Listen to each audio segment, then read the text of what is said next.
আসসালামু আলাইকুম। আপনারা যে যেখান থেকে আমার ভিডিওটা দেখছেন, আপনাদের সকলের প্রতি রইল আমার পক্ষ থেকে দোয়া আর ভালোবাসা।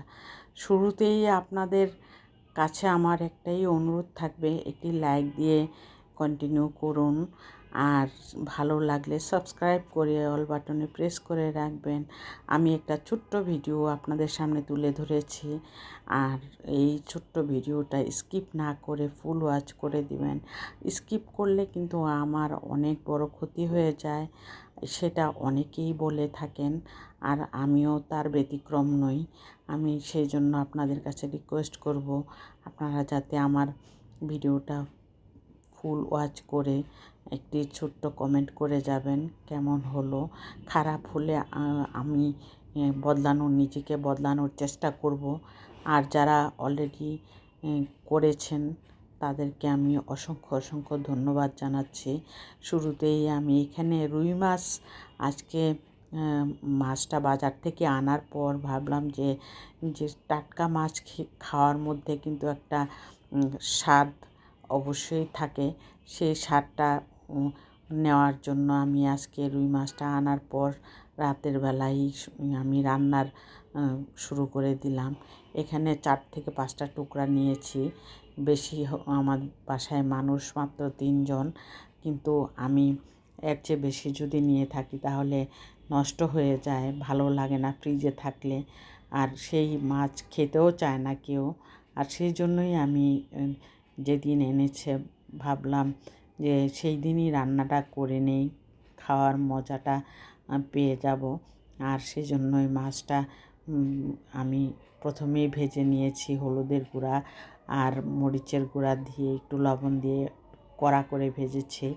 ভেজে নেওয়ার পর আমি এখানে একটু মাখা মাখা মশলা দিয়ে রান্নাটা করব, সেই জন্যই পেঁয়াজ দিয়ে দিলাম। ভাজা ভাজা হয়ে আসার পর মশলা দিয়ে তারপর আমি হলুদের গুঁড়া, মরিচের গুঁড়া, ধনিয়ার গুঁড়া, একটু জিরার গুঁড়াও দিয়েছি। দিয়ে লবণ দিয়ে মাছগুলি মশলাটা কষিয়ে তারপর মাছগুলি দিয়ে দিলাম। দিয়ে দেওয়ার পর মাছগুলি ভাজা ছিল, বেশ ভালো লাল লাল করে ভেজেছিলাম। ভাবলাম যে পানিটাও দিয়ে দিই, মশলাটা না হয় পুড়ে যাবে। আর সেই জন্যই আমি মশলাটা মাছের মধ্যে আমি ঝোলটা দিয়ে দিলাম। এই ঝোলটা শুকিয়ে আস্তে আস্তে মাছটাও ভালোভাবে সিদ্ধ হয়ে যাবে। সিদ্ধ হয়ে যাওয়ার পর আমি ধনিয়া পাতা, কাঁচামরিচ দিয়ে নামিয়ে নিব। আর সেই জন্যই ভালো করে একটু সিদ্ধ হওয়ার জন্য চুলায় কিছুক্ষণ রাখতে হবে। আর এক পর্যায়ে আমি একবার মাঝখানে নেড়েও দিয়েছি। নাড়াচাড়া করার পর আমি এই ঝোলটা নামানোর সময় হয়ে গেছে প্রায়, কারণ একটু ঝোল ঝোল থাকলে নামালে সুন্দর একটা কালার আসবে। আবার নামানোর পর কিন্তু আরও টেনে যায় পানি, সেই জন্য আমি এখনই নামিয়ে নিব। ধনিয়া পাতাটা দেওয়ার পর ভাবলাম কিছুক্ষণ মিডিয়াম আঁচে রাখার পর আমি এখন নামিয়ে নিব। আর নামিয়ে নেওয়ার পর কালারটা খুব সুন্দর এসেছে, খেতেও অসাধারণ লেগেছে। আর সেই জন্যই এভাবে যেদিন মাছ যেটা আনা হয় সেদিনই রান্না করা উচিত আসলে। তারপরে তো খাওয়া হয় সবজি টবজি দিয়ে। এর মধ্যে আমি বিকালবেলা, পরের দিন আমি বিকালবেলা একটু ছাদ বাগানে গিয়েছিলাম। ছাদের বাগান বলতে ছাদের মধ্যে বাগান বিলাস আছে।